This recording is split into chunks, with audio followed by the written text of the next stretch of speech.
Dictation. This week we're talking about marine life.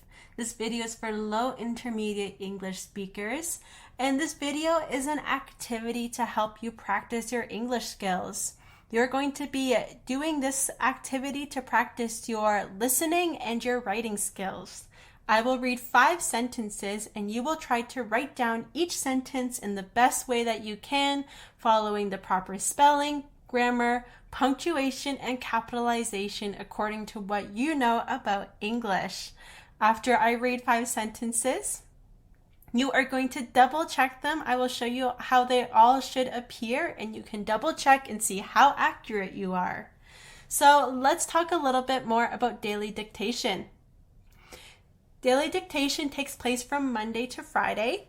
There are new sentences each weekday, new topics each week. There's 2 English levels offered, and there's a vocabulary list at the end of this video, and practice worksheets are available as well, just in the description of the video.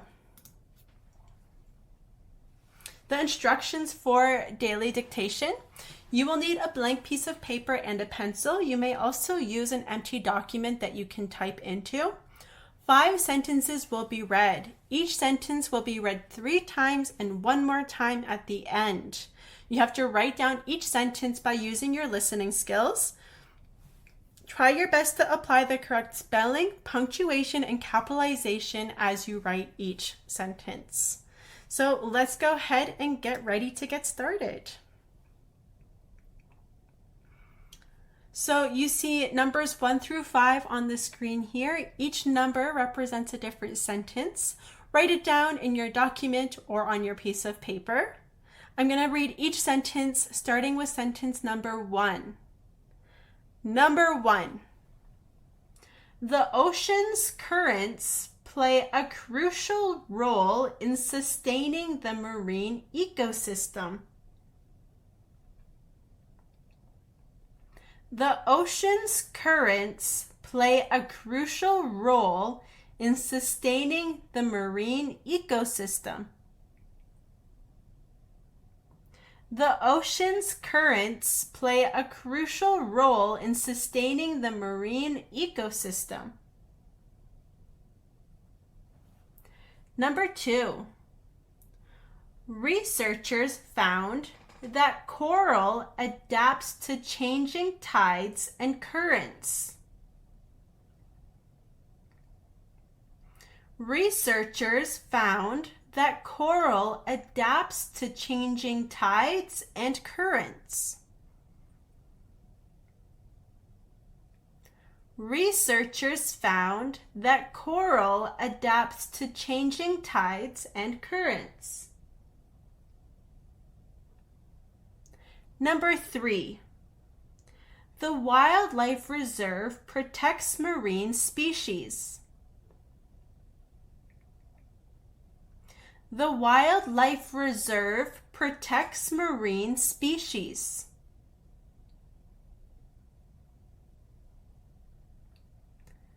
The wildlife reserve protects marine species. Number 4. When you dive in the ocean, you can see seaweed.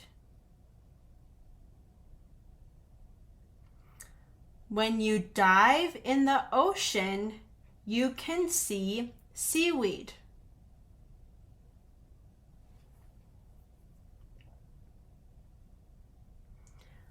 When you dive in the ocean, you can see seaweed. Number 5. We should keep marine biodiversity safe.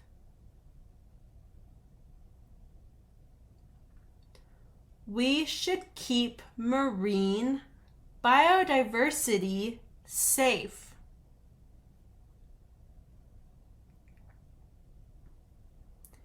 We should keep marine biodiversity safe. Let me read each sentence one more time, starting with sentence number 1.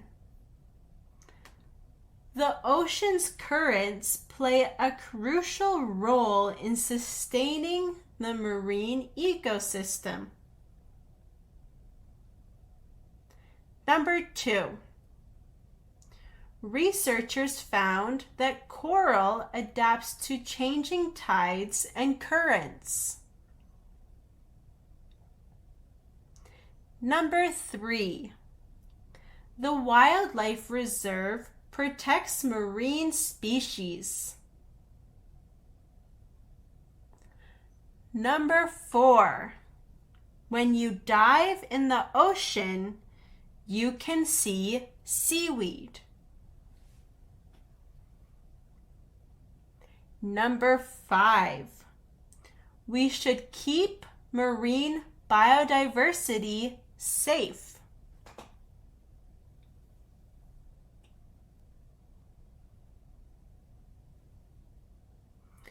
Great job, everyone. Let's get ready to check our answers.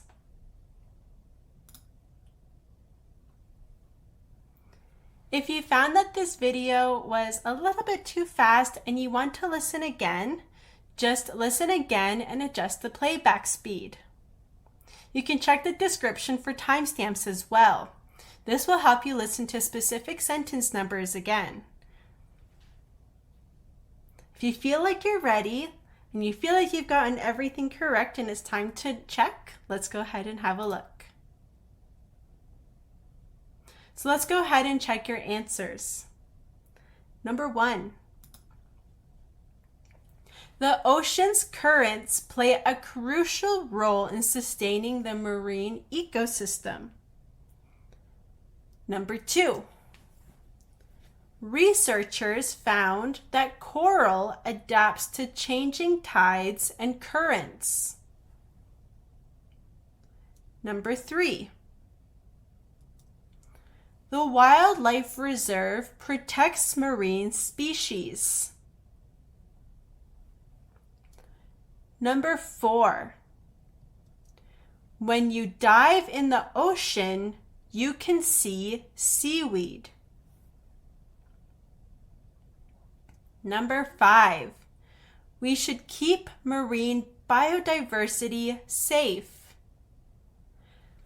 Some of these sentences had some more tricky words. Crucial, sustaining in sentence number 1. These are some tricky words that we typically use. Crucial is another word for important, and sustaining means to keep something. So we want to keep the marine ecosystem a certain way. We want to keep it healthy, so we can say that we can sustain it, or we can keep it alive as well. For this, oceans, we have an apostrophe S to show possessive because the currents belong to the ocean. So because the currents belong to the ocean, we have possessive S here to show that. Currents is plural, so play will have this verb form. So also, we have some more tricky words. Biodiversity is quite a tricky word as well. We can split that up. Bio, you can memorize that. Dive, and then versity before. If you split it up into smaller parts, it might be easier for you to understand. Number 4 was a little bit tricky as well because we had seaweed. So see, this is a verb. But seaweed, sea, when we just have sea by itself, this is another word for the ocean. So sometimes there's like, for example, the Black Sea. This is a small, or an ocean. And so sea is just another word for that. When it's the noun, we have S-E-A. So this is important to remember. C-S-E-E is the verb, but S-E-A is the noun. We have seaweed. This is a compound noun. So sea is a noun and weed is a noun. We put it together to make one word because it is one thing, seaweed. So how did you do today? What words did you do really well on? And what do you need to practice more on? Please review vocabulary words, and we're going to see these vocabulary words again in our example sentences tomorrow. So here are some vocabulary words that you can review. We have ocean, coral, seaweed, tide, current, ecosystem, reef, plankton, wildlife reserve, marine. So keep on practicing these words. Make sure that you become more comfortable with knowing the different word forms, how they're used in sentences, and how they're spelt. And so hopefully if you review them when you listen to the sentences tomorrow, the new sentences, you'll get them right. You practice them every day, then you get better every day. So keep on practicing when you can. Keep on trying your best. And I will see you next time. Thank you so much for watching. See you next time. Bye-bye.